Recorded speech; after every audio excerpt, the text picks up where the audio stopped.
The lights are off and away they go. Extremely loose. He's managed to hold on and they get. He missed the complete. That is crazy stuff. Freitas is on the grass on the infield floor. He slides through. He tags Richard Eklund.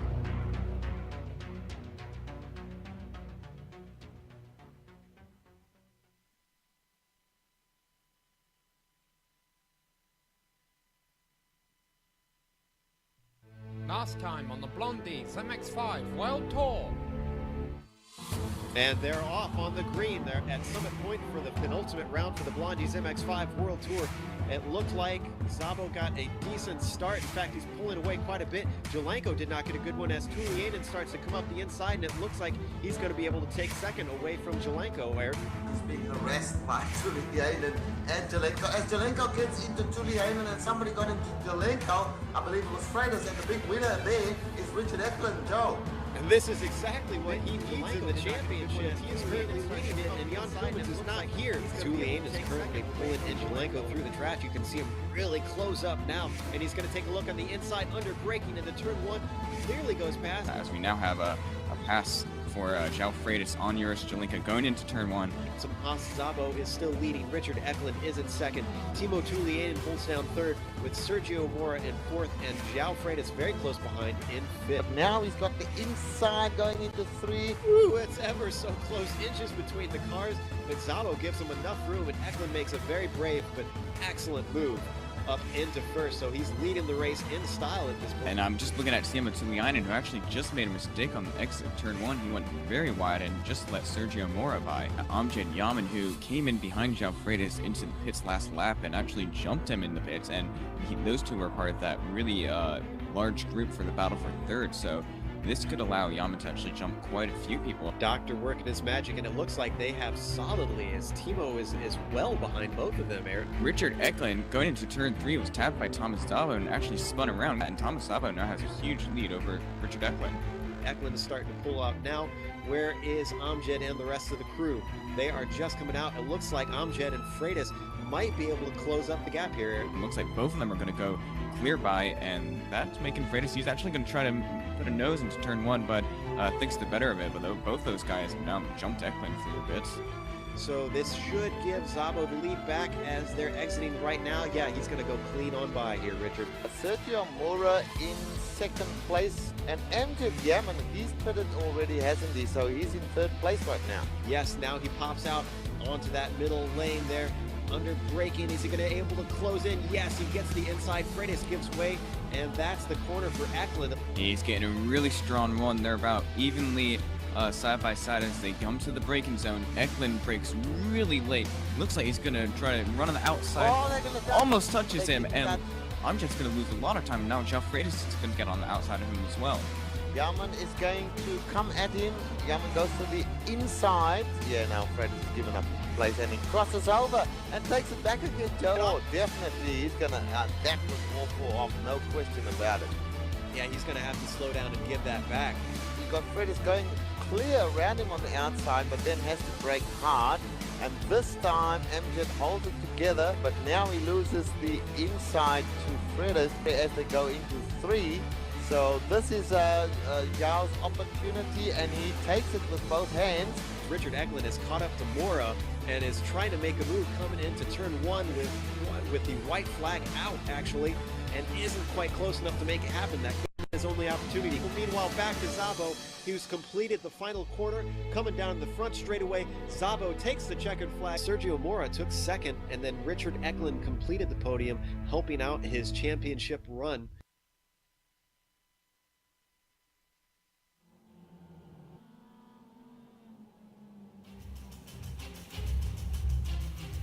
Welcome to Sebring International Raceway, home of the final round in the Blondies MX5 World Tour, and you're watching it live on the Global Sim Racing channel. I'm Joe Peak. With me in the booth today is my usual partner in crime, Mr. Richard Losper. Welcome, Richard. Hi, Joe. Hi, viewers. This is going to be a cracker. I'm looking forward to it, Joe. Also with me is a man never afraid to stir the pot, Bill Zahn. Glad to have you back for the finale, Bill. Thank you, Joe. Glad to be here. And to make sure you see every twist and turn in this incredible championship, we have Giancarlo Lenzi as our director today. Well, as we said, we're at Sebring, Richard, but this is not the Sebring that everybody's used to. Absolutely not. What we've got is about half of the normal track, the international track.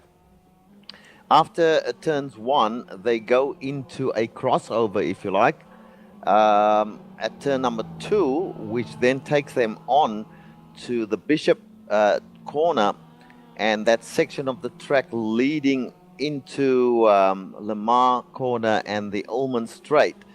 And Sunset Bend is elongated as well. It's not the international Sunset Bend. And to crown it all, Joe, it's all at night and it's very dark. Yeah, a lot of drivers have been talking about the difficulty in seeing on this version of the track, so it's definitely going to throw a few people for a loop. But it's probably the best situation that we could probably have, Bill, because, I mean, the championship, as we like to say, this one is for all the marbles. This is it. It is, and it's been a great season with through 14 races with 9 different winners. It's really been something, and Richard Ecklund has a nice lead, but anything can happen. Yeah, he's currently sitting 36 points ahead of Jan Koemans right now, and what we understand is he's got to finish 8th or higher and he can seal it up. But it's still not over even behind them because mathematically we've still got all the way down to 5th still in it. João Freitas has 1,016 points, so he's 49 points back. And then Sergio Mora is in 4th, 55 points back with 1,010. And then Amjad Yaman all the way back in 5th with 1,008, 57 points back. Those 3 guys only 8 points apart. Just absolutely incredibly tight still. But let's give you a feel of what it's like inside the car around here and what little you can see, and take a lap with Richard Ecklund. All right, Richard Ecklund is going to take us on a tour of Sebring's modified course at night in the GSRC MX-5. Coming across the start-finish line, heading towards turn 1, just like the regular course, it's this fast left-hander, incredibly bumpy. Now with the added difficulty of it being at night, you really got to pay attention to the reflectors on the exit because you don't want to track out too wide. It's a short burst to 2, a very slow right-hander. Now there's no reflectors on the insides of these corners, so it's very hard to spot your apex. It's going to dump you back onto the main course, and you're going to enter right in the left-handers of Bishop, which really don't mean much because you don't have the speed that you usually do. On into the S's of 5 and 6. Really take a lot of curb here, and make sure you get way to the left for Le Mans, and give yourself the best exit for the Ullman Straight. This long straightaway, as always, is going to lend itself to drafting. So you're going to see a lot of strategic battles play out on the front stretch and the back stretch and where guys decide to pass. As we come up towards Sunset Bend, it's going to be slightly different than what you're used to. You're going to go all the way up to the wall here. Now watch the right. There's no cones there. It's just a painted line. So when you're in traffic, it's going to be so hard to tell whether or not you're going to cut the course, and some guys may fall victim to that. As we get dumped back onto the front straightaway, once again, you got to get a good exit because of that draft, but that's a lap around Sebring's modified course.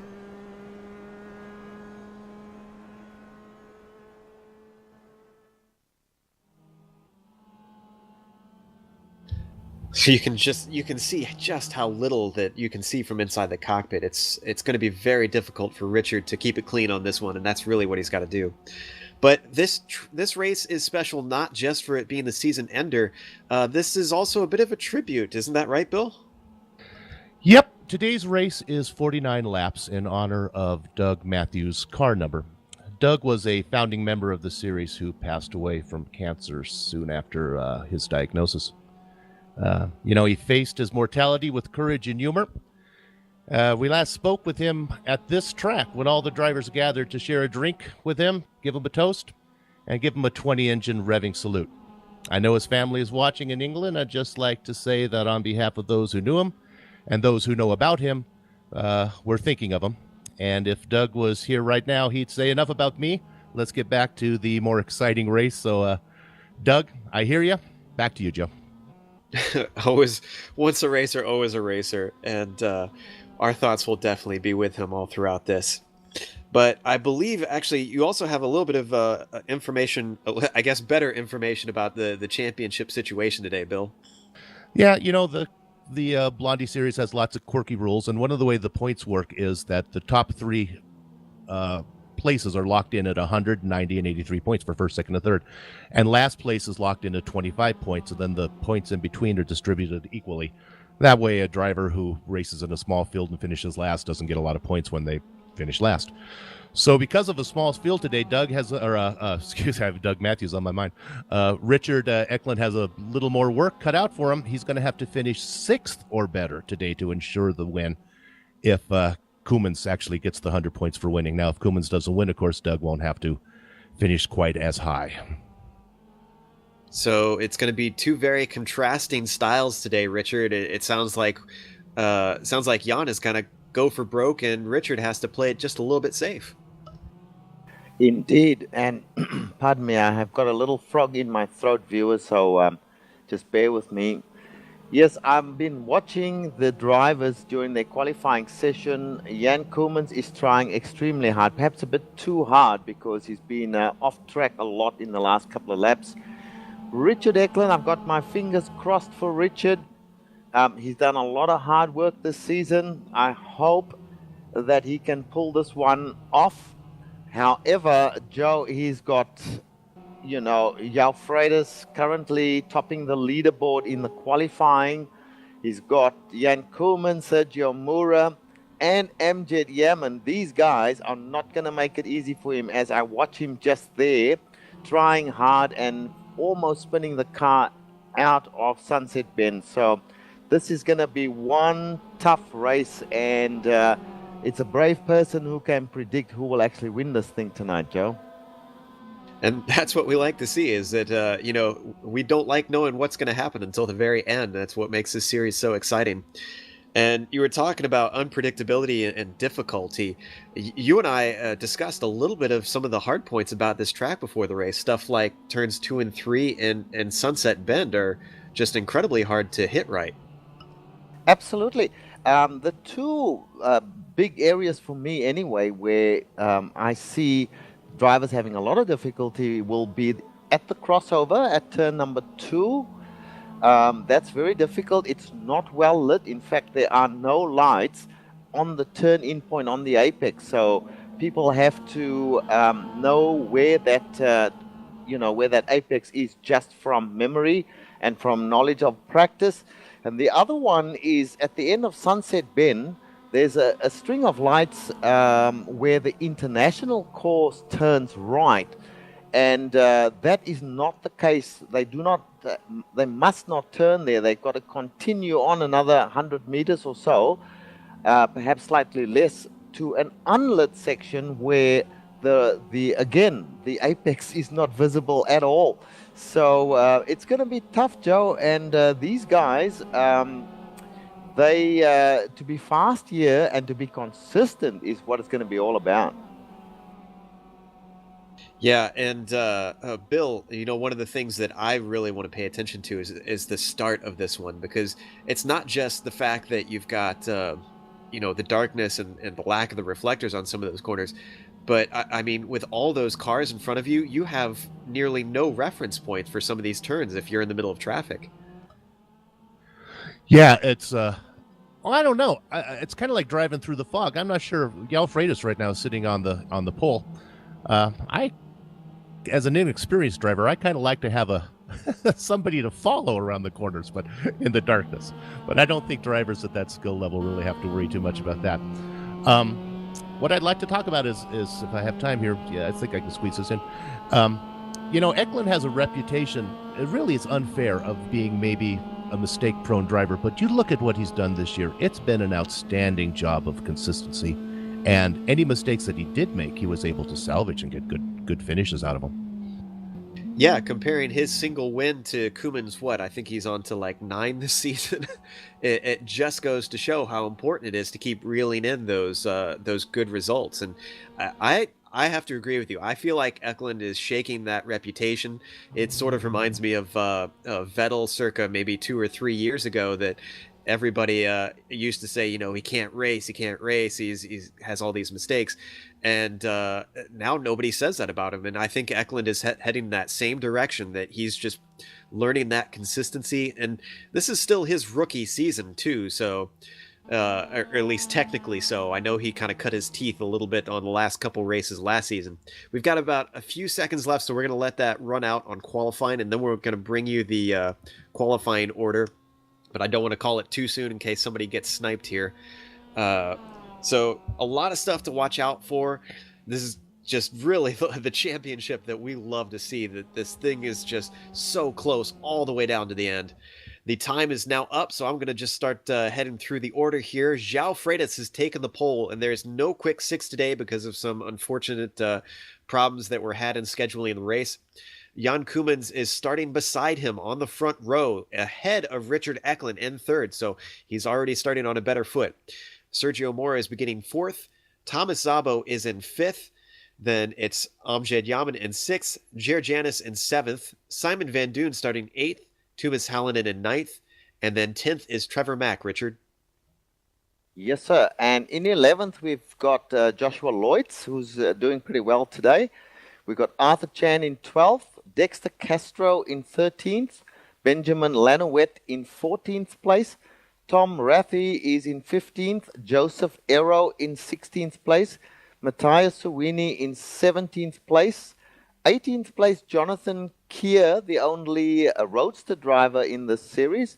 Reno Tani is in 19th. And 20th, we've got Sean Byrne. That's a new name. I recognize the name, though, from watching some of the Mazda Cup. And he's been in there doing his thing in the Mazda Cup. And 21st, we've got Bill Zahn.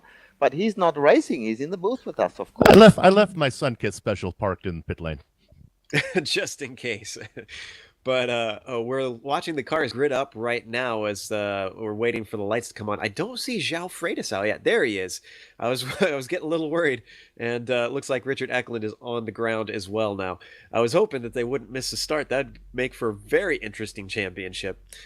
So clock is ticking down. We should be getting the lights coming on very soon here as we're waiting for them to get the engines revved up and start this final round, 15th round in the championship.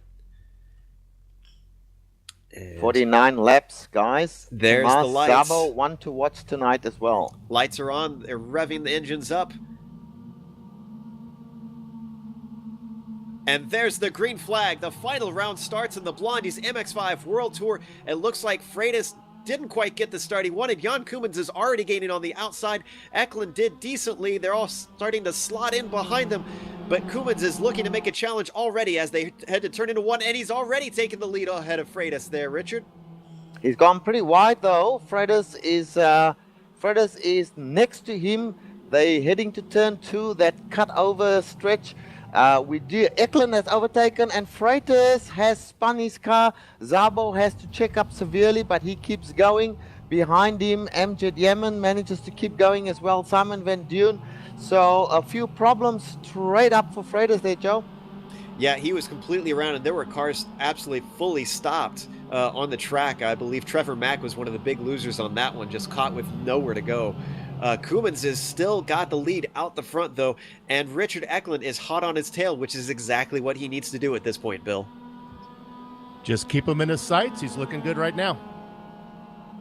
I'm looking at the rest of the field. It looks like Sergio Mora moved up to third from fourth in all of that chaos, and Thomas Szabo is up into fourth, as well as Amjad Yaman into fifth, but he's got Simon Van Doon right beside him, Richard. Yes, and I was just looking at Sergio Mora's car there. He's actually got a green car, but in the darkness going down towards sunset, it actually looked black. And Thomas Szabo, as you said, in fourth place. And in Simon Van Doon, he's moved up because of that earlier accidents. But he's being challenged now by Amjad Yaman, is side by side going into turn 1. He gives up gracefully to Amjad, who's now following Thomas Szabo. So early days yet, 49 laps. Pit stops to come, may even be 2 pit stops, I understand, tonight. So a long way to go, Joe. Yeah, and there were some battles going on behind them. I believe that was Tumas Hallinan and Josh Lloyds. Tumas got the better of him, moved himself up a spot. But you mentioned the length. This is a little bit longer than we're used to, Bill. So there's a lot more to worry about. There's a little bit more strategy in this one. Yeah, while we were talking, Eklund got inside of Koemans, and Koemans surrendered the spot, so Eklund's in the lead. It looks like the pit window is going to be from anywhere from 9 laps can be the first stop to maybe as far as 20. And then the other thing that I'm really curious about watching, Richard, is the draft, because the majority of this course is really these 2 long straightaways, the front stretch and the back stretch on the Ullman Straight. So I'm curious to see if it's enough that guys are going to start thinking strategically in terms of waiting till the end, or try to hold on with a partner and try to pit with them to try and go faster. I've raced on this track not that long ago in the daytime on the international course. The draft is pretty good on the front straight, and more particularly, Joe, on the back straight. At the moment, we have got Jan Koemans sitting behind Richard Eklund. Richard is in first place at this point in time, so Richard has made a pass on Jan Koemans. I think Jan Koemans would be wise to stay there and just watch things for a little bit. As Bill said, a long race. Sergio Mura right on the back of Jan Koemans as well. So, yeah, coming back to the draft, as they go onto that Ullman Straight, we can see it now, Joe. Let's just watch Sergio Mura and see how he fares against Jan Koemans. And we're getting word that that it was Mora that actually spun Freitas on that first lap accident. And there's also, well, actually, Mora is being challenged pretty hard, it looks like, by not Szabo. Who is that? Actually, Mora just overtook Jan Koemans there, Joe. It's so hard to tell who is who in all of this. I'm trying my best to make them out. I apologize if we make some mistakes, but it's difficult for even us to see up here in the booth. So Mora moves himself up into second, and Koemans is kind of working his way backwards, which surprises me. Don't worry too much about that, Koemans. I was watching him during the qualifying. He was trying very hard. I think if he just tones it down a fraction, he's fast enough to keep up with these guys, and maybe fast enough to beat all of these guys as well. But at the moment, Richard Eklund right up in front, leading this race, leading the championship. He's in a good position at this point, Joe. I'm looking a little bit ways back. Simon Van Doon got overtaken by Geert Janis, and now he's being challenged by Thomas Hallinan. A lot of mistakes from Van Doon as he slips his way backwards. Even though he took advantage of that early accident, it seems like he's not able to retain it. In fact, he's got Arthur Chan closing as well. Yeah, Geert Janis, we haven't spoken too much about Geert Janis in a lot of these races. He's very fast, and at one point he was up on the podium in the early races, but he hasn't fared too well, as we said. Amjad Yaman, on the other hand, he has fared extremely well. He hasn't had the pace to keep up with, the likes of Richard Eklund and Sergio Mura, but he's been very consistent and finds himself high up in the championship. I believe he's in 5th place. So at the moment, he is following Tomas Szabo in the orange car. He's in a green car with a black boot lid. So it'll be interesting to see how he goes in this race. I know that he's very fast here, Joe. Yeah, and he seems to do well in strategic situations. As I see dust from somebody going off, I'm trying to see who that was exactly. But yeah, he's closing up pretty well on the back of Szabo here. And knowing him, we might see him jump a few places in the pits and start to move a little bit up. We saw him do it last week at Summit Point even. Yeah, that's correct. Now, let's go. Sorry, I hearing you, Bill? Go ahead, Rich. Okay, I was just going to say, let's go back to the front again and just check in with what's happening up there. Richard Eklund still leading well as well. And Sergio Mura following him. Jan Koemans playing it very cagey at this moment, Joe, sitting in 3rd place. He's actually sitting quite a little way back. I'm pretty sure that he could close that gap if he wanted to. But he's playing a watching brief, which I think is a really smart move. Yeah, it's honestly the reverse of what I was expecting. I figured Koemans would be the bat out of hell and try to get up to the front and really dominate this race, whereas Eklund, I figured, would try and just run consistently and keep himself within that top 6 to ensure he seals this thing up. but it's really not that at all. Mora is, as you said, is just kind of watching closely behind, and I'm getting worried that Loitz is actually having a bit of battle with Rachi right now. All right, well, let's go and have a look at that. Joshua Loitz, he is, whoa, he nearly spins it going into one there. And who's behind him? We've got Dexter Castro behind him, so not sure where Thomas Rathy features in that. He must have, he's just behind Dexter Castro at this point. So obviously Dexter has passed Tom Rathy, and is now chasing down Loitz. Now, we remember that Dexter Castro did extremely well in the other night race they had at this track, Joe. Yeah, so maybe he fancies those conditions. He's currently sitting in 11th, and he actually qualified in 13th, so he's picked up 2 spots so far. They're only 6 laps in. He's not doing too bad, although some of that could be attributed to Freitas spinning earlier. Oh, we've got a battle for the lead. Mora got to the inside of Eklund and took over the lead. Eklund's right behind him now and pulls to his left, and I think he's going to be able to get him on the inside of this corner. And he gets it back. Nice racing by those two. Little scary for Richard to be battling so hard so early.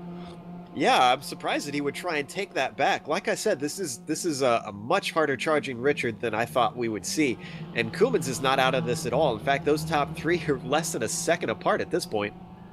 You know, well, absolutely, Joe. Let me tell you a little bit about Richard Eklund from what I have observed over 11 races now, 12 races. Richard Eklund only knows one speed, and that's flat out. He is not one to have too many tactics. We've interviewed him a number of times. Very seldom you will find him in the early part of the race anyway out of the top 3. He charges hard, and I respect the man for what he's done this season, and I respect the fact that he's turned up for this race where he could have sat it out and won the whole championship. And there he is, leading the race. Yeah, I think that's worth a mention, that he could have, because of the point system, just sat out and sealed it up without having to lift a finger. But this is a stand-up sort of guy that says, you know what, I'm going to win this thing on the track. So he's out here, and like you said, just battling his heart out. Real quick, let's stay with this front group. But João Freitas has worked his way up to 13th since his early problems. He's one that we need to watch because a week ago, Richard, we watched him do almost the same thing. Absolutely. He was, this was at Laguna Seca. He was just a crazy man at Laguna Seca. His last lap was his fastest lap there. So do not discount this man. He is a very, very fast driver. He's got some damage on the car though, so he's got a bit of work to do, Joe. Yeah, so he's got to watch out. But let's hop back to 12th, 13th, and 14th, because it looks like Dexter Castro and Tom Rachi, and now João Freitas is actually up in that too. These guys are all battling very hard. Castro was trying to take a look on Josh Loitz, and that went terribly wrong as he went way too wide in the first quarter. And it looks like Freitas is trying to get by Rachi at this point, Richard. Yeah, just have a look now. We can see the draft take effect. So we've got João Freitas. As you can see, Dexter and who's in front of Dexter, Joshua Loitz, trying to cut down the draft by weaving left and right. Now, João must have some damage in his car. Surely he would have caught up to. Mind you, he pulls to the outside, going into Sunset, and makes a pass quite easily on Tom Rathy, who probably let him have it. Anyway, Tom Rathy hasn't raced much this season and hasn't done too well in the races that he has contested. So João Freitas moves up one position, and he's coming up on the back of, is that Amjad Yaman? How did Amjad Yaman suddenly appear? Yeah, I was just about to say, I went back and watched the replay. Amjad spun it all by himself while trying to put a move on Thomas Szabo. No contact was made. And I guess you could say that Amjad is the first victim of the difficulty of this track. That's why he's so far back. Okay, so he lost it because he was way ahead of these guys. So in front of him, Dexter Castro. So let's stay with João Freitas for a moment. This is going to be quite interesting to see how he deals with these two guys who are quite fast. You will remember João and Amjad having a ding-dong battle. I forget which track it was now, and I think, oh, he nearly spins it and does spin it. That is unfortunate for João Freitas. Just got a wheel off on the grass and he spun it. So that's 2 spins for him. He's now exited the car, Joe. So I'm wondering whether he's going to call it a night. This is not his night. It's a shame to not see him continue with this being a long race. He would have been able to try and make up some of that ground still, despite both mistakes. But yeah, he's just saying over the radio, "See you guys next season." He's calling it quits. I'm back up with Richard Ecklund though, who's made a mistake, and now he's off the track at turn 1. Sergio Mora's right behind him, but does not make a move. And it's all back to how they were, but a scary moment for Richard Ecklund. Yeah, and you know what? That could be a very clever thing that Sergio Mora did just there. When somebody's spinning, they're quite unpredictable. You don't know where they're going to come back on the track or if they're not going to spin coming back onto the track. So stay wide and stay clean. And, I think Sergio Mora did a wise move there as he goes a little wide coming onto the Ullmann straight there. But he's in a good position. I mean, he's right behind Richard Ecklund. He's not lacking any speed at all, Joe. And we still have Jan Koemans just sitting back there. I'm mystified by this. I do not believe that Jan Koemans can't mix it up with these guys. I'm sure that he can. But he's playing it real cagey tonight. Yeah, I'm wondering if he's kind of waiting to see how this shakes out with his top 3, because just to give you an idea of how much the draft, how much it counts for and how much better these guys are at the moment, they're 9 seconds ahead of 4th place, these top 3, and that would be Ger Janis back there. So they've decently pulled away and are just really running a good pace at the moment. So he's possibly, because it seems very uncertain with everyone making mistakes, including Richard Ecklund, who goes off into the grass yet again into 2 and 3. Maybe he's just waiting to see if someone makes a mistake and slipping himself up to the front without pushing too hard. Yeah, and I think that's very clever. Yes, you did. You made the point that Ger Janis is a full 9 seconds back now. That's quite, amazing, really, because Ger Janis has the speed and the ability to stay up with these guys. Tomas Szabo, who's next best, who was absolutely blitzing the field on this very track, although it was the international version, in the daytime at the, during the GT Cup official races. He is 10 seconds back, so just goes to show how much better these top 3 are at this point in time. I don't say that they are better overall, but certainly on this track, in this light, at this time, they are definitely much, much better than anyone else. Well, I'm looking a little bit farther back down the field, see if we could try to find a battle, because these 3 are kind of holding station at the moment. And I see Amjad Yaman is actually very close with Josh Loitz and Arthur Chan. That is for 8th, 9th, and 10th right now. So these 3 have got a little bit of a battle going on as they come down the front straightaway, Bill. Yeah, Amjad's currently in 5th place in the point standings, and he can point to a mistake that he made that would have put him right up challenging for the lead. In fact, all of these drivers can point to at least one instance, in Koeman's case, maybe 2 or 3 instances, where they made a mistake, and if it wasn't for that, they'd be right up there challenging Ecklund for the lead, especially Sergio Mora, who had doing an amazing job this year. The only person who cannot point to a race where they made a mistake is Richard Ecklund. And guys, let me just cut in here. This little battle here with Yaman, Tomas Szabo, and Loitz is hot. These guys are fiercely battling here as they go now onto the Ullmann straight. 2 wide with Loitz coming on the outside of Yaman and passing him, and starting to make a challenge now on Tomas Szabo. Let's see what happens here, guys. Yeah, definitely a big mistake from Yaman coming into there. Those guys were very close. In fact, Chan went off at 2 and 3. That seems to be a very common theme as we see Loitz pop to the inside of Chan coming through the Sunset Bend and makes it past. And it looks like Yaman wants a little bit of it now as he sneaks inside, and I think he's going to have it as they come to the front stretch. Yeah, I apologize. I actually called Arthur Chan Tomas Szabo. You get used to the colors of the car. He's got an orange car. Tomas Szabo's got an orange car, as he now stays on the inside and then decides to use discretion there and let Amjad Yaman go, whereas he could have challenged. But going into turn 1, an extremely fast left-hander, It's not the place you want to be trying an overtaking maneuver, although many do. It is much better, I think, to be circumspect in those circumstances and stay behind the guy in front of you. And it looks like with all this battling, Dexter Castro has caught these guys, so now it's a 4-car battle, Bill. Oh, and I'm sorry, Arthur Chan is now half spun and just saves it off of the barriers. Keeps it out of there as he comes towards Le Mans. So, scary moment for him, but now he's got some work to do to catch those guys. Yeah, he's lost a lot of time as he now only gets onto Ullman Straight. The others are halfway down the straight already. Dexter Castro looking now to see what he can do with Amjad Yaman in front of him, who's looking to see what he can do with Joshua Lloyds. He closes up in the draft on Lloyds, and Lloyds has a pretty good exit out of the Sunset Bend there. Let's see if Dexter can make an impression, because as you know, the front straight is just a continuation of the back straight, really, with Sunset Bend, and he's closed up a fair bit there, Joe.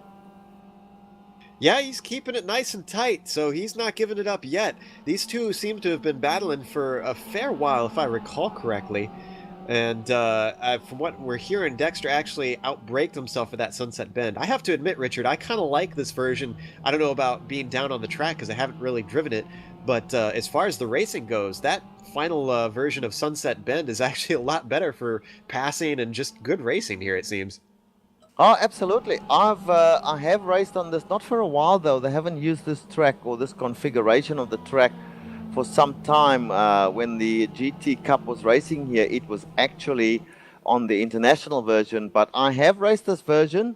It makes the track shorter, but not a short track as in the club version. So it's longer than the club, not quite the international version, but it makes for some really good racing, particularly around Sunset Bend, which you have to take completely a different approach to than you would if you were doing the international version. Well, Amjad is still holding on to the back of Lloyds' Corona car, and he's just not giving up. In fact, he's got a pretty good draft coming towards one. And actually, we're hearing that there might be a battle. No, I'm sorry. I thought there was a battle for first, so let's hold on to this between Amjad and Amjad actually goes to the inside of Lloyds and takes him coming into one. Looks like he didn't get the best of exits, though, and Lloyds goes wide, though, so he's able to hold on to it. Yeah, Amjad Yaman actually pulled a very, very good move there. He kept it tight near the wall going into one, and he got away with a clean overtaking move, and it looks like he has got a little break now on Joshua Lloyds, but these guys are fighting hard, and it's a long race. So, you know, we haven't had a look at the standings for a little while, so let's see what's going on. Going right to the front, Richard Eklund still leading this race, guys. Doing it beautifully at this point in time. Good on you, Richard. Sergio Mura only about half a second, less than half a second behind. So they are very, very much still in it. Jan Koemans still playing that watching brief in third place. And Jay Yanis then that 10 seconds back. There's less than a second between the top three, and then 10 seconds, Joe, to fourth place. Yeah, and just behind them, though, I'm looking at Simon Van Doon, who's currently trying to hold off Thomas Szabo, and that's for 5th and 6th. So Van Doon's not doing too bad. I take back what I said earlier. I thought he was slipping back, but I looked at the wrong timing sheet. So he's holding on to, I mean, he just got passed by Tuomas Hallinen. If he could get him back, he's back up in the top 5, which for Van Doon is impressive. Absolutely. And I'm a little surprised at Thomas Szabo. I need to have a look at his car. I'm pretty sure he must have some damage there, although it doesn't look like it. But yes, Simon Van Doon doing extremely well tonight. Tuomas Hallinen, by his own measure, is probably doing poorly tonight. We've seen him much higher up in the standings, or against the top 3, doing a lot better, and at this very track as well. As Simon Van Doon now must have got to slow down, Joe, because he is visibly slowing and allowing Thomas Szabo to get past. Real quick, one thing that we completely missed is Sergio Mora went way wide into 2 and almost hit Richard Eklund, but now he is behind Jan Koemans, who has moved himself up into 2nd. Yeah, see, now that is what you can do in a race like this. You can wait for the mistakes to happen and just kind of inherit a position as Jan Koemans just did there. So now Jan Koemans is looking at Richard Eklund in his headlights, and let's see what he can do. Richard's got a useful brake though, Joe. Yeah, and other breaks might come and things might get a little shaken up because I see Joseph Arrow has popped into the pits, although he might not, or he might have been there for a while actually, because it looks like he's a number of laps down. Yeah, he just escaped, I'm sorry. But we are 17 laps in, so this thing actually is getting towards the point where we need to start to think about pit stops, Bill. Yes, and what's happening, we have a small field, so that works to Richard's disadvantage in that he has to finish a little bit higher than he normally would with a large field. But it works to his advantage is that there's not as much lap traffic to get through. And what's happening is Richard Eklund comes around to lap cars now. He's got Rathy ahead of him and Tanny ahead of him. The lap cars seem to dash into the pits to get out of their way, but they're not going to do it this time, so we'll see what happens coming up.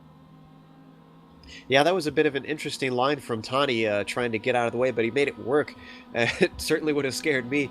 So it's going to come into play. We always see it into play because this is not a terribly long track at only 2 miles long. I mean, a minute 20 laps. That's going to be... there's going to be traffic even with only 19 cars as we see Eklund actually come up on the back of Tom Rachi and getting ready to lap him as Tom now moves out of the way.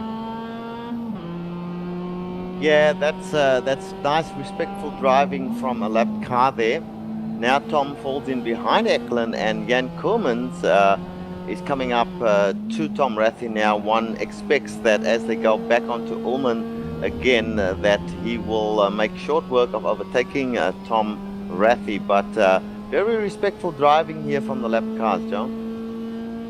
Yeah, I'm curious to see if Tom actually pulls out of the way or if he just lets Sergio have the, Jan Koemans have the inside line. It looks like he's just going to have give Jan the inside line coming into Sunset Bend and lets him neatly break by. That's going to allow him to get back into that battle as they've got, who is that behind them? Actually, I'm sorry, that was, I was looking at Sergio Mora. I'm sorry, it's so confusing in this darkness. Things are a bit spread out, which, as Bill mentioned, with the small field, you kind of have to expect. But one that is not spread out is Thomas Hallinan and Thomas Szabo, who are very close, and they've still got Simon Van Doon right behind them. So that battle between those three is still incredibly close, Bill. Yeah, Szabo got loose and went out to the grass earlier and let Hallinan get by him, and now Hallinan's caught back up to him. Oh, a little contact between Rathy and that would be Mora in third place. Boy, it is dark, isn't it? But it looks like there's no damage there. Yes, let's hold on to this battle between these three back here because this seems to be the best one we've got. Cars are just really missing that apex. Richard, you hit the nail on the head when you mentioned that there's no reflector there at the apex. It's so hard for them to spot, and they're just completely, especially in traffic with very little reference to go by. They seem to just be kind of swinging wide there, trying not to lose time. So looks like Simon Van Doon is just holding on to the back of Szabo, who is a pretty quick character. And let's talk about Van Doon for a second, Richard. He has really improved from a guy who was just sneaking into the top 10 at the early part of the season. He's really just seemed to have picked up the pace and been challenging faster guys that we wouldn't normally see him with. Yeah, that's absolutely right. You know, Simon Van Doon, I go back to the time when he just came out of his rookie season. He was a cocky driver. I remember racing him in the GT Cup when he first arrived, as these guys both go into the pits now. Szabo and Van Doon first into the pits for the scheduled pit stop. But getting back to Van Doon, you know, from being a rash sort of rookie driver, he's developed, and now he's a really good driver. He's, you know, he knows how to drive and how to drive with others on the track as well. So he's done exceptionally well, and in this series he's come along very, very nicely, wouldn't you say, Bill? Yeah, it's he's been more patient, and he's a name to be reckoned with. We're looking at lap 20 here. I'm expecting pit stops from all three leaders this time around. Yeah, I'm keeping my eye on them at the moment. Koumans is just keeping in touch with Eklund as he has been for most of this race. It closes up under braking into Sunset Bend. Looks like he goes just a little bit wide, but he's still holding on to it. Let's see if they duck into the pits this time by. Yes, they're going to head on in. So this could be crucial here. See if somebody gets a good pit, and it looks like Mora is following them in as well. Now, one of the things that I keep thinking about with Koumans being behind Eklund and just keep in touch with him, Richard, one of the things that I think might be on Koumans' mind is if he waits till the end, if he just holds on, and because he knows he has to be ahead of Eklund at the end, if he starts to pressure Richard and really tries to put a pass on, are you thinking maybe he could pressure him into a mistake? He's hoping he could maybe just shake him off? Maybe that is what's in his mind, as he's the first one out of the pits there. Richard Eklund leaving the pits now. Sergio Mura still sitting in the pits. A longish stop from Sergio Mura there. Must be taking a lot of fuel. I haven't seen any tires go on. So that's a slow pit stop from Sergio Mura. But getting back to the point, yes, Jan Koumans, well, if Richard Eklund makes a mistake from from first place, and Jan Koumans is there to capitalize on that, that would be an ideal situation. But it has to be a decent mistake, because we did say that Richard Eklund only has to finish 6th or better to win the championship. So, you know, it's a tough ask from Jan Koumans to win the championship from Richard Eklund. And Richard Eklund is into the wall. My goodness me, Joe. And that was coming out of Le Mans, it looks like, from what I'm watching. Yeah, he just went a little bit wide, and he just brushed it. So he might not have taken too much damage from that, but I thought I saw someone go on by. That was Trevor Mack, so that was not for position. There was a lot of difference. 13.8 seconds for Jan Koumans in the pits. Eklund was 19 seconds. Mora was 27 seconds. I'm thinking Jan Koumans might be going for a short stint this time. I mean, call me crazy, Bill. Well, you know, you don't have to take a full load on the first stop. You could take just a small amount and then pit again here in the next few laps. Mora took a lot. You will look for him to go all the way to maybe to lap 40 before we see him come back in. And Richard Eklund has got damage on the right side of his car there, as you would expect. He thumped the wall pretty hard, and he can't catch Trevor Mack at this stage, so he'll be down on speed. This is exactly what he did not want. However, he's still in 3rd place overall with Jan Koumans, but I'm pretty sure that Sergio Mura will be catching up to him. It's going to be interesting to see how long it takes Mura to catch him, because he's a wounded car at the moment, Joe. Yeah, it looks like Dexter Castro did lead for a lap, but I saw he was in the pits, so he has cycled on back. Jan Koumans should resume in the lead with Eklund in 2nd and Mora in 3rd. Let's keep an eye on those lap times and see what's going on with that now that we'll have one complete one going by this time at the line. That'll give us an idea if Eklund has really hurt his car enough that he should be worried.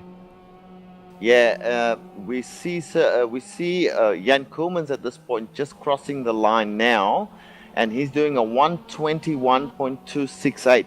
So let's see what Richard Eklund does as he crosses the line now on a 122.2. So that's about a second difference, Joe.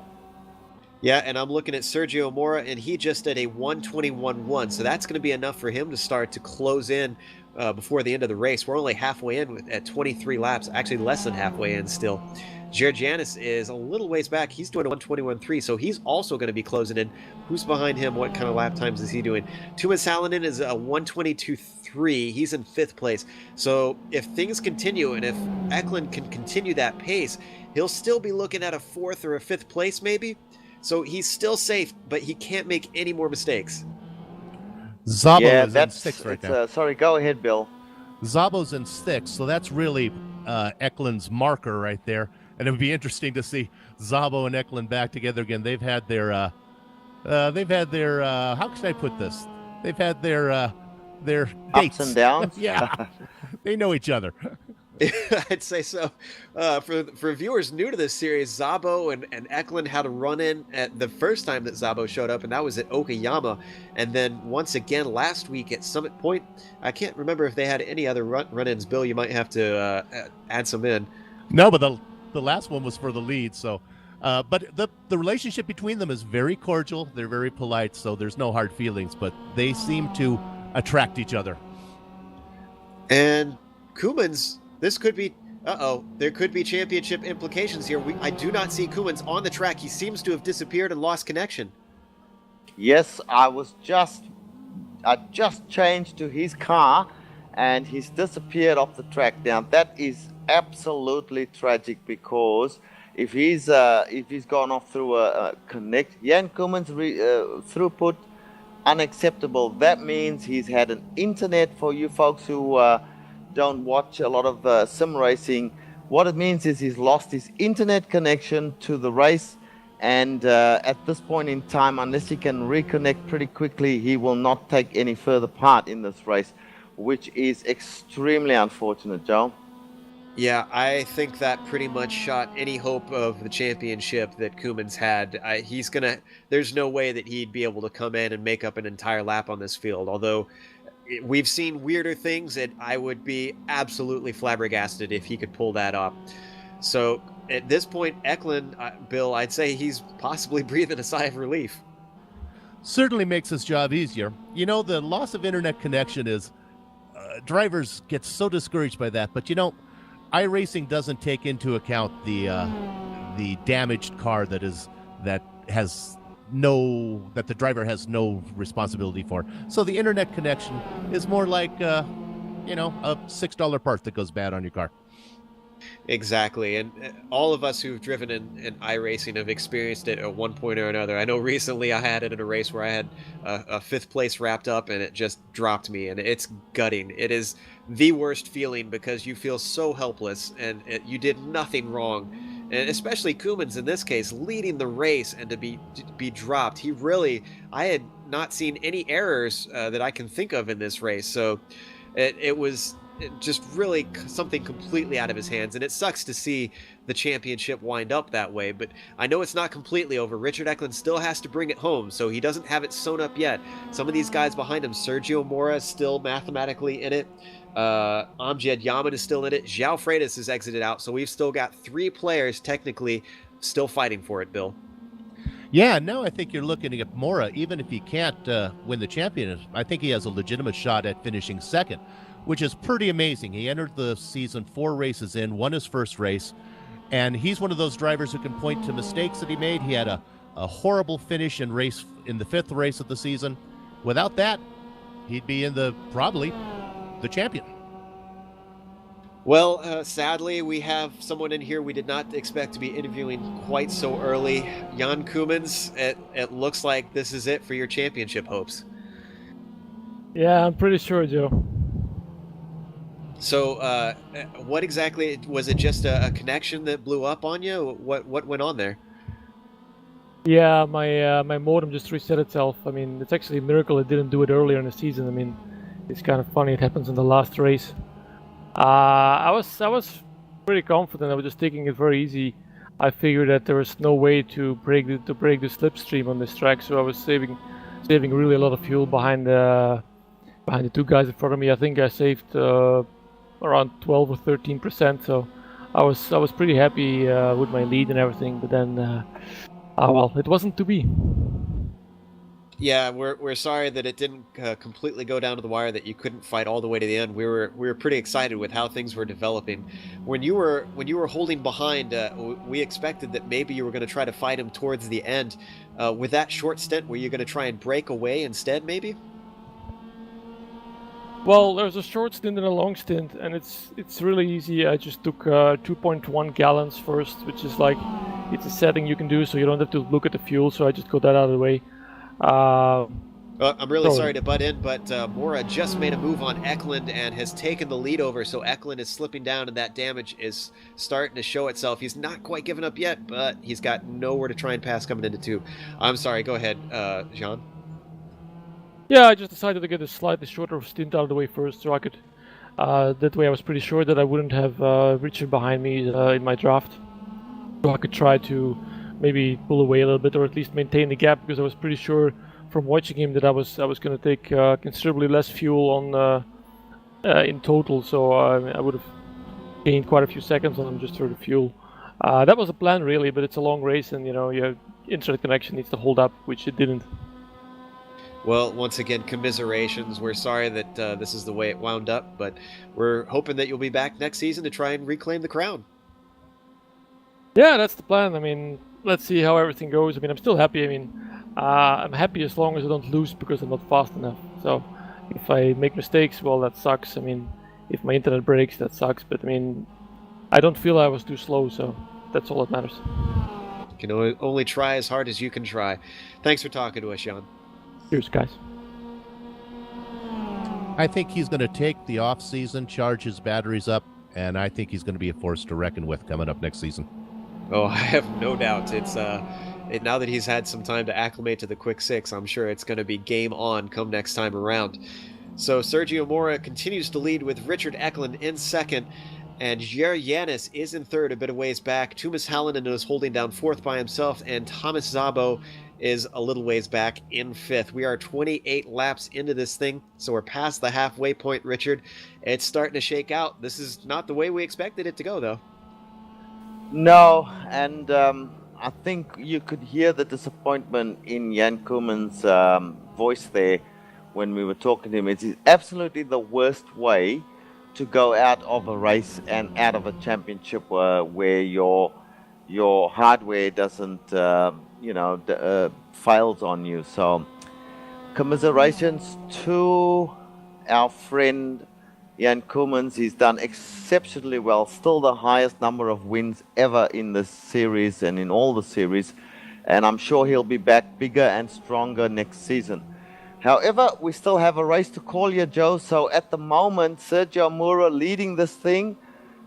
He's leading by about 2 seconds now on Richard Eklund. And Jer Yanis starting to make up time on Richard Eklund. I think Richard Eklund, with about 20-odd laps to go, if he can just maintain that sort of pace that he is, I think he's pretty safe, Joe.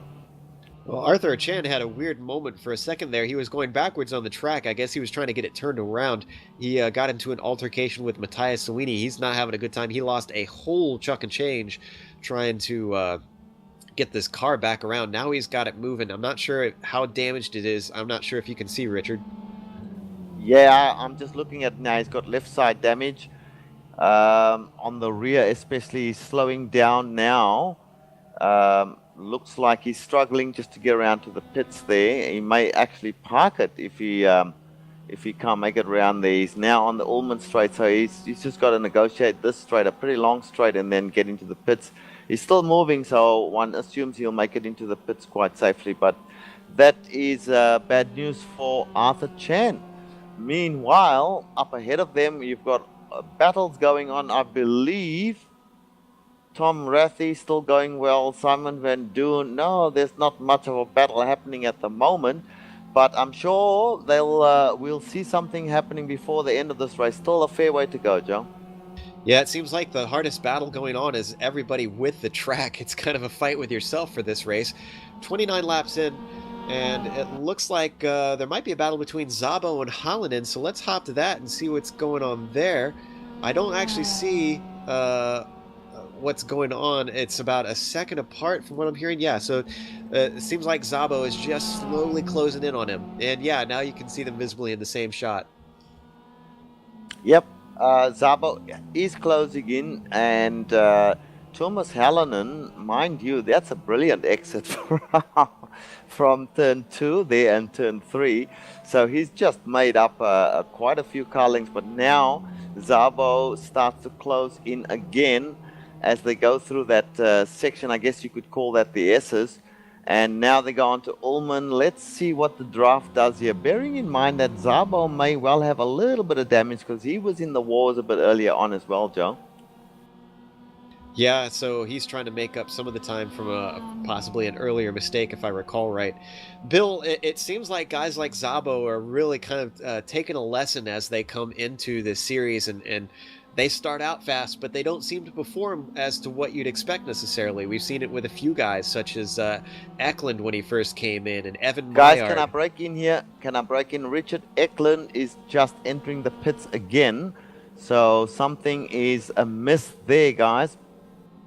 I'm wondering if he's taken an early stop, because we're 31 laps in. That would allow him just under 20 laps, which is about the pit window. So maybe he's just getting it out of the way and running a long last stint. Yeah, I think. Let's hope that is the case. Sorry, Bill. Go ahead. No, I think he's good from here. He'll fill it up all the way. Let's get Giancarlo maybe to find car number 37, Yuri Yanis. He's running in second. He hasn't made his pit stop yet. Quietly, this guy does well each race. I think that he's probably had his best season, and I think he's looking to win Most Improved Driver this year. So, nice job. He's driving the red, black, and yellow Chicago Blackhawks car. Good job, Yuri. And to the point that I was talking about a little bit earlier, Bill, what is it about this series, do you think, that some of these faster drivers find it sharpening and changing them as a driver? I think the competition really makes them change the way they race. They just can't go out, except for Koumans, who can go out on hot lap. But even him this season really had to be more technical, more strategic. And I'm really excited about next year when we get these guys back. Maillard, Szabo, who have a few races under their belt and know what to expect. It's going to be something to watch. Not to mention the fact that we are working on some setups that will be different from what they're using now. They're using the absolute baseline setup. That's worth a mention. And for these guys to be that fast on the baseline, which I guess everybody agrees that it is not the best setup out there. So we're working on some decent setups for these guys. So it's going to be very, very exciting in the next race. Just want to mention again that Richard Eklund has exited the pits. You were right, Joe. That was a regulation pit stop. He continues to carry on in this race. He's now currently in, let's see, 9th place. But others ahead of him will have to make another pit stop. So he's looking good. Yeah, and why don't you tell us just a little bit about that baseline, because I know there's been a lot of complaints from the drivers, Richard, as far as a lot of them not liking it. What is it about the baseline that really is so unfavorable to them? Well, I think with this new tire build, Joe and Bill, the baseline just does not have, the baseline has 30 pounds of tire pressure. That's pounds per square inch in the old language, so to speak. And that is just not enough to get enough heat into the tires early enough so that the tires perform to their peak. So I think that is the main issue. The rest of the setup, I need to take a very close look at it, but the rest of the setup is not flattering either. So it's not surprising that the guys do not like the setup. There are quite a number of useful setups that have been done by some of these very drivers, and I'm testing out 2 of them, and I'm going to offer, Bill, I'm going to offer you 2 setups, one that was actually created by Tomasz Szabo and the other one by Evan Maillard, and these guys can choose between the 2 of the one that they like best for using for next season. Well, that's outstanding. So it won't be my own setups.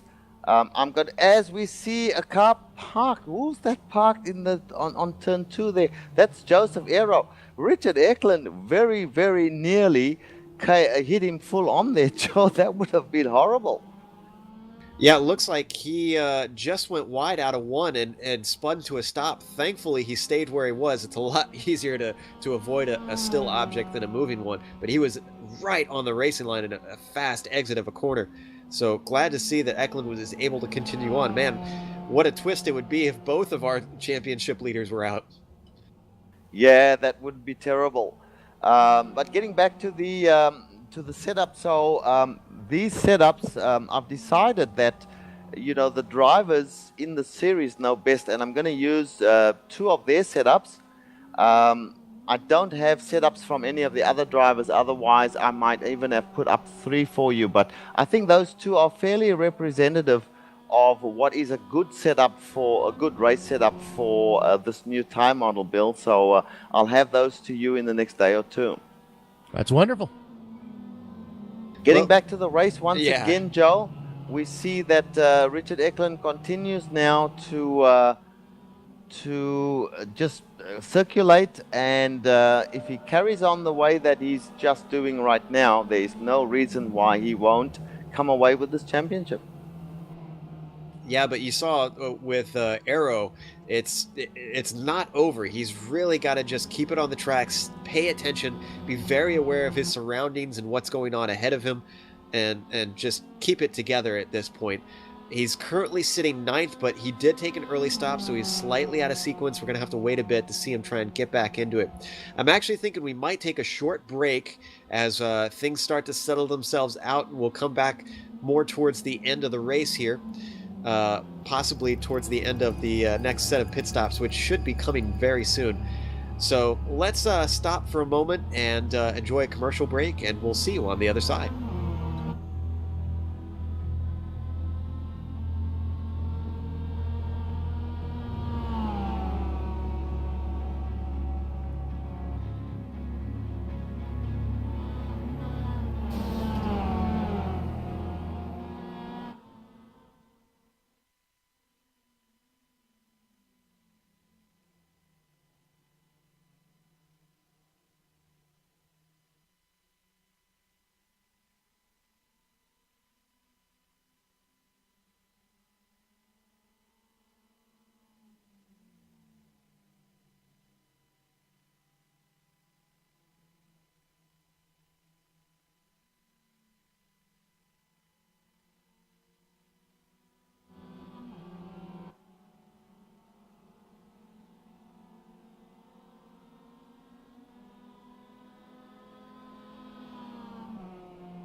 Welcome back to Sebring International Raceway, where we're witnessing the final round of the 6th season of the Blondies MX5 World Tour.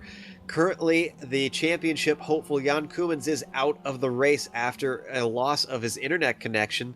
So his hopes were dashed of trying to overthrow Richard Eklund, who is still leading the points.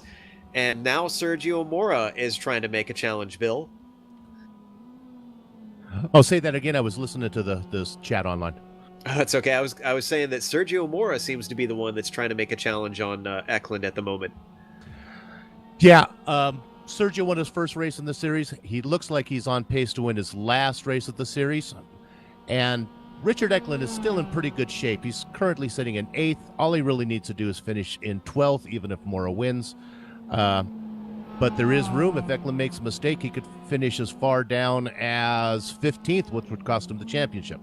So he's not out of the woods yet, but it would be a tear-jerking loss for him. Yeah, so it's not, we always say it, but it's so true, Richard, in racing. It ain't over till it's over. Well, yes, and that is a fact. Now, I've just been thinking back to Sergio Mora's very long stop in the pits there. I think that's going to pay absolute dividends because he won't have to stop again, I don't believe. So he can take it. If he can take it through to the end, he's going to win this race. He's leading by 15 seconds over guys who still have maybe to stop again. So, it's all about him and Richard Eklund at this point in time. But Richard has just moved up into 7th place. Looks like he's overtaken Amjad Yaman. Amjad Yaman must have made a mistake there because they switched positions just there. So he's very much in it still. If he's got to, finish further down than 12th or 15th place to lose it, I think he's still got it. And really, I have my fingers crossed for Richard Eklund. He's I believe, done enough this season, Bill, to win this thing, and so we should too. Yeah, I think all the drivers ahead of Eklund still have a splash and go coming because they took long first stops. So I think Mora is going to be due in here any second for a real short one. Giannis, Hallinan, Lutz, Sabo, Dune, I think they're all going to come in and make a little splash and go. I think Eklund's going to end up coming out probably in second. Well, that's good. That's good to hear. Currently watching Amjad Yaman, and in front of him we have Simon Van Duyn, and in front of him Dexter Castro. So these three have something of a battle going here, Joe. Let's watch this for a little bit. Yeah, it looks like Amjad's fairly close, and he's usually had slightly faster pace than Simon, so I'm guessing it was a mistake somewhere along the line from Amjad that had slipped him back. Currently sitting in 9th from what I'm seeing, but as you said, pit stops are going through, so numbers are kind of cycling around. We might have some misinformation on that until everybody's made their stops. We're 39 laps in, so next time by should be 10 laps to go. We're getting down to the very end of it. It's the final laps of the season. And did I just see Sergio Mora in? Sergio Mora is in. Yes, you did. Bill, you were absolutely correct. He's coming in for that splash and dash. Well, it looks like this will give us a good idea of where Richard Eklund sits on that. And Jared Janis is in as well. And I believe Janis will be actually the closer competition for Eklund because second place is not completely wrapped up. Janis has been running slightly faster laps than Eklund, who's running low 122s. And Janis has been, I believe, running in the 121s or thereabouts. So it looks like Mora is exiting now, and he is off on his way. He's got a fair gap back to Eklund. How's Janis doing? Janis is coming out now. Where's Eklund? Eklund is still coming around Sunset Bend, so I believe he's lost second position there, Richard. Yes, absolutely. Now he's getting onto the front straight now. We have Sergio Mora long gone. So he currently, according to the board, is in 4th place, just crossed the line then. In front of him, Thomas Hallinan, who may still have to stop for a splash and go. So he may end up in 3rd place, Joe. Which is not going to be the end of the world. A podium finish for the championship win is still something worth celebrating, I think. And actually, we're getting word that Hallinan has pitted. I'm trying to make sure and confirm that he's pitted twice, though. Not sure about that. Didn't watch Thomas Hallinan, but it doesn't matter. Even fourth place still wins the championship for Richard Eklund. I'm sure he would like to have won this race, and remember he was leading for quite a long time, but then he had that mistake and hit the wall, which I'm sure he'll be kicking himself for doing. But it won't change anything as far as I'm concerned. Let's see, Tomas Szabo is behind Richard at the moment. So Tomas is doing extremely well, and he's in fact catching Richard Eklund very slowly but surely. I don't know if there's enough laps left. Where are they? They're on lap 41, so only 8 or 9 laps left. 8 laps, in fact, when they cross the line. But he can actually see Richard Eklund at this point in time up in front of him, Joe. Yeah, and in fact, it seems like Richard Eklund has finally gotten to terms with his car's damage, because he just hit a 121.6, so he's picking up the pace here towards the end. Thomas Hallinan hit a 121.4, so I guess he's starting to pull away if he is able to keep that up. So third is probably off the books. Let's, wow, actually, yeah, I'm looking back at Szabo, and who has he got behind him? Is that, no, that's Trevor Mack, that's a lap car, I'm sorry. I'm trying to find some sort of battle throughout here, Richard. Can you spot someone who's nearby one another? I think Eklund has the pace because he doesn't want Szabo to get up behind him. I think Eklund would be happy to keep a couple seconds between him and Szabo. Okay, here's a little bit of a battle here. Dexter Castro and Amjad Yaman fighting for the 7th position. They're not like, right on top of each other at this point. Simon Van Doon still in there, so this is where the action is, if there is any action to be called at this point, Joe. Yeah, I think that's actually Van Doon right behind Castro. He was very close for a moment, although he lost some time coming onto the back straightaway. And it looks like actually Castro got an incredible run. He is just reeling in Amjad Yaman hand over fist down the backstretch. Absolutely, and the draft kicking in now as they go right down to Sunset Bend. You can visibly see him catch Amjad Yaman in the draft. He's very close at this point in time. He has to brake hard not to hit him in the rear. Amjad gets a pretty good exit there, as does Castro. So this is developing into a good battle here, Joe. Now, if you look at Castro in that black, white, and pink car, that is actually in tribute to Doug Matthews as well. His team, 49 Motorsports, is named thusly after Doug, who ran the number 49. So that's why he's got a special paint for this track. And Dexter's doing a fairly decent job. In fact, he's holding station right now between these guys. I haven't seen any rash moves from him yet, but I'd say he's running a fairly decent race today. Well, I didn't know that the 49 Motorsports was actually named after Doug Matthews. I think that's pretty nice and a good bit of trivia there, Joe. As the battle continues, although Amjad seems to be holding him off at this point, but let's see what happens as they go now again onto the long Allman Straight. Castro gets a little bit of grass there, but he should... the draft should kick in right about now, and you'll see him close right up on the back of Amjad Yaman. You can see the gap closing as we speak there, Joe. And it looks to me like visibly you can tell that Van Doon is much better in that little technical portion towards the back end of the track as he tends to close up there. And then coming onto the back straightaway, Castro just completely obliterates him every time. But now he's back up under braking, so maybe it's just that Van Doon seems to be better under brakes here. Yeah, that's very possible. Van Doon is running a great race, I must say, and we spoke about how he's matured as a driver. He's showing it definitely at this point in time. Dexter Castro and Amjad Yaman are no slouches. Dexter goes wide there, but keeps it together as these guys are coming up on a car that spins. I believe that's Joseph Aero. He's getting in the way of everybody.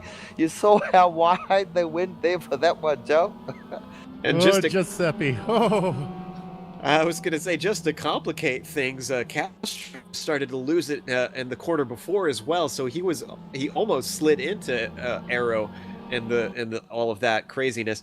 And then Simon Van Doon, I think he played a very smart move there. He could have tried to be aggressive and really push it there with Castro's mistake, but he lifted just a little bit and decided it wasn't worth trying to do it in the midst of that chaos.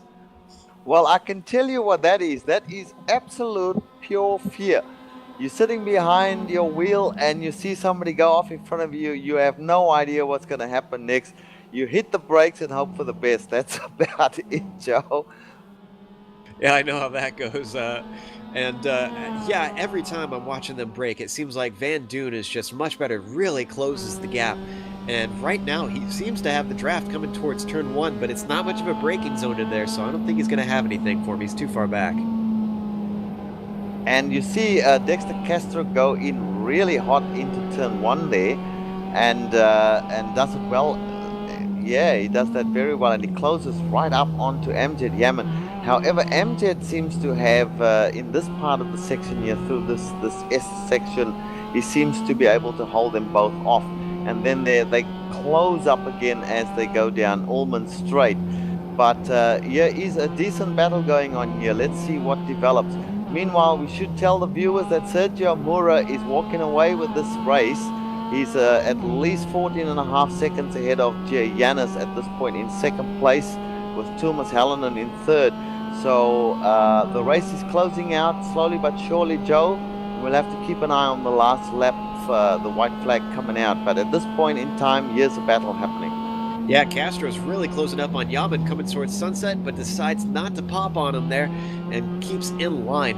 And, you know, I'm watching the way these guys are handling these corners, Bill, and it seems like Castro is really aggressive coming through those fast ones, like Turn 1 and Le Mans really require a lot of momentum. That's where he really seems to break away, the ones that don't require a lot of braking. He's just incredibly brave. Yeah, Castro's hungry for a good fish. He's been away at college, culinary college, and I think he's studying Mongolian literature or something. So he would really like to get a good finish here. I'm not sure how much I believe you on that degree that he's working on, as we see him get a little loose coming through turn 2. And Van Dune stays right on the back of him. Another battle that's been brewing slowly bit by bit is Tom Rachi and Trevor Mack. And from what I understand, that Mack has been closing in on him slowly, but it doesn't look like they're close enough at this point. Well, let's check in with Richard Eklund and see what he's doing. At the moment, he's in 4th place. And we'll just check in here very quickly. Richard Eklund, 4th place. Nobody seems to be quite near him. Although Tomas Szabo is still closing the gap perhaps a little bit. But he's on track to win this championship still. So we'll get back to that Simon Van Dune, Dexter Castro and Amjad Yaman battle, because they all three pretty much right on top of each other now, Joe. Yeah, very much so. In fact, Van Dune is less than a car length behind from what it looks like. He's really got the draft here. If he can close in enough, it's getting down to the end. So if he wanted to, he could try and make a dive. 2 laps remaining in this race. He is very circumspect through turn 1. Dexter Castro very brave through turn 1 there.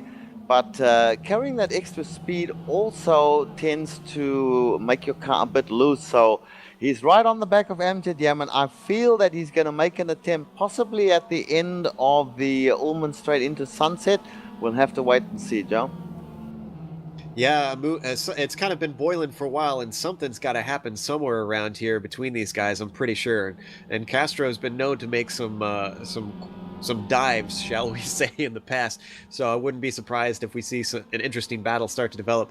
But we'll keep an eye on this and then kind of keep tabs on Sergio Mora as we're watching, see when he takes the white flag and takes his second win. In fact, I think this is pretty noteworthy in the fact that Sergio will This is it, Joe. Castro makes his move. And I think he's going to get away with it. Amjad Yaman trying to come back at him. I won't hold you up too long. We do want to watch Sergio Mora crossing the line, but this battle is fierce right here.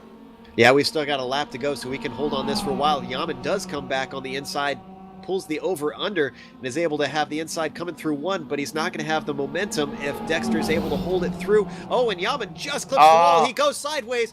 He is spun around. There goes the spot for Yaman, and now it's down to 2. Absolutely, and that was unfortunate because he actually touched the wall there. It was just enough to spin his car around, but he's lost the position to Dexter and probably Simon Van Doon as well. Well, the white flag just came out. Eklund is still holding down fourth right now as Mora starts to take his final lap. And Bill, we keep talking about Eklund's consistency. It sounds like you've got some info on just how incredibly consistent he's been throughout this season. He set a series record completing all but one lap of the all 15 races. You know, going into the season, he had a reputation for a careless driver. I think we can put that away. And we have a move. We have a move by Simon Van Doon on Dexter Castro. And he makes it stick at this point in time. What has Dexter got for him? Dexter's trying to come back. But back to you, Joe, for the finish of Sergio Mora. Yes, Mora is coming up to Sunset Bend to take the final corner. This is actually it. The championship has been decided because Richard Eklund is not able to go more than a lap down, which means he cannot finish 12th, and the championship is his. Mora comes into Sunset Bend and takes the final corner of the season, getting ready to claim his second win, only the third driver in this series to take more than one win this season. There he is, coming across the line. Mora takes the win in round 15 of the Blondies MX5 World Tour. And in a nice gesture, Amjad Yaman moved very wide to give him all the room he needed to finish that race. So good on you, Sergio Mora. Jay Yanis now crossing the line for second place, Joe. Thomas Hallinan just coming out of Sunset, and he will cross the line for third place. And Richard Eklund, our series winner for season 6 of the Blondies, now will cross the line to come home in fourth place and win this championship, Joe. Oh, and that battle between Simon and Dexter is on. Dexter went way inside at Sunset Bend to try to get it. They're still side by side. Simon goes wide and he loses it, and it's going to be Dexter's spot at the end. Ah, yes, he just lost it there and had to basically come to almost a full stop. So a good battle towards the end there from two guys who have raced very hard, and they'll come home in 7th and 8th place respectively. Amjad Yaman, who was in that battle as well, he is now coming down the Ullman Straight and still has to finish this last lap. So he'll be in 9th place. And Joe, behind him, it looks like it might be Tom Raffy in 10th place. And those guys are actually a lap down, so I believe their race is done. We're going to close up, take a little bit of a break, and then we'll bring our championship winner, Richard Eklund, into the booth, hopefully, to talk to him about his season and what an incredible season it was. We'll get you the final results at the end. We're going to break.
Welcome back to Sebring International Raceway, where we just saw the final round of the Blondies MX5 World Tour, where Sergio Mora took the race, but Richard Eklund took the crown, who is now our Season 6 champion. Awesome stuff from him, just rode the crest of consistency all the way and made it happen. We're waiting for some guys to come in for interviews, but in the meantime, we're going to go through the standings of this race. Sergio Mora took home the win, as we said. Well done to him. Jared Janis took second, which was an excellent race. Tumas Hallinan finished the podium in third. Richard Eklund came home fourth to seal the championship. Thomas Szabo rounded out the top five. Josh Leutz took a well-earned sixth. Dexter Castro, who unusually drove the Roadster today, took seventh, which is very well done from him. Simon Van Doon rounded out the top eight in the final of the lead lap finishers. Amjad Yaman with his late crash finished ninth, and then Tom Rachi finished 10th. What are the next 10, Richard? In 11th place, an unheralded Trevor Mack. We didn't show him that much on the track, but he came in 11th. Benjamin Lanowit, very respectable, in 12th place. Jonathan Keir, another Roadster driver, in 13th place. Matthias Suwini in 14th. Arthur Chan, a really miserable race for him, in 15th place. And then we have guys much further down, many laps down. Joseph Aero, Reno Tani, Jan Koolmans finished his stint with an internet connection loss, Joe. The worst way to go out of a race. Yao Freitas had to park his car after a severe accident. Sean Byrne, I don't think only raced a few laps. And Bill Zahn didn't turn a lap. His car is still pristine in the garage. That's probably the first time it's been pristine at the end of the race, Bill. Leave me alone. I'm sorry, I had to get it in. Let's pull in our championship winner, Richard Eklund, because he's waiting for us, and this is a talk that we've been waiting to have for a while. Richard, congratulations. You won the Blondies MX5 World Tour. How's it feel? Thanks, Joe. I don't know how it feels. It feels good, I guess. I wish I could have had a better race to seal a championship, but at least I still got it in the end. When you had that off coming out of Le Mans onto the Ulman Straight, what was going through your head after you brushed the wall? Did you think it was over? Were you thinking you're okay? I was just trying to figure out how I made such a stupid mistake. I saw that Jan short-fueled, and I didn't really think it was too big of an issue, but I guess it got into my head a little bit, and I tried driving too fast and hit the wall. And after that, I was about, I think, 2 seconds a lap slow or something like that. Well, towards the start of the race, we saw that you had charged out to the front and even past Koolmans. Were you going to try and go and win this one instead of taking it easy? What was your approach going in? I absolutely wanted to win championship by winning the race. That would have been the best way, and I think I could have done it today even with Jan short fueling, but unfortunately his connection wasn't having it today, and then I made my mistake. So a good win to Sergio, but I think I could have won. Well, I have to imagine that the championship is a nice consolation in that. I know we don't normally ask this one anymore, but is there anybody you'd like to thank after winning the championship? Nobody in particular, just you guys at GSRC for hosting broadcasts every single race, and Bill for putting the series together and working out all the issues we've had over the season. Hey, Rich, what'd you do on your 21st birthday, buddy? Went out to dinner with my mom. nothing special. What a gentleman. Okay, I got to get in here as well, Joe. I'd like to, Bill, can you repeat that statistic, that consistency statistic? I'm sure that will make Richard feel better.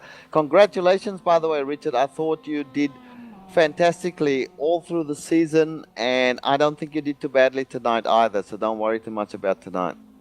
Yeah, Rich. Thanks, Richard. You did all but one lap of the entire season. Very impressive, buddy. Yeah, I know, that's annoying. I did every race, should have done every well lap. said. You'd rather have missed 3 or 4 than 1, right? Yeah, that one Zolder really killed me. Well, once again, we can't congratulate you enough. Well run season, sir, and we hope to see you back next season. Yeah, I'll be back. Probably not every single race, but definitely be doing some races. All right. Well, we've got Jer Janis also here. Bill, would you like to ask Jer how his race went, finishing second? Mr. Yanis, nice job. Can you hear me? Yes, I can. Loud and clear. Very nice race from you, buddy. I watched you the whole way. Very, very conservative. Nice second place finish. Did you like what you had? Well, at least the first 10 laps were good, but after that it became a bit boring when I had to 10-second gap to both in front of me and behind me. Do you think you're going to be back next season? Yeah, definitely. Why not? How was the track? The darkness a problem for you, or was it okay? No, not at all.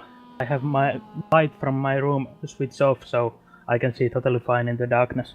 And the track is really good. I really like it. Are you happy with your results this season?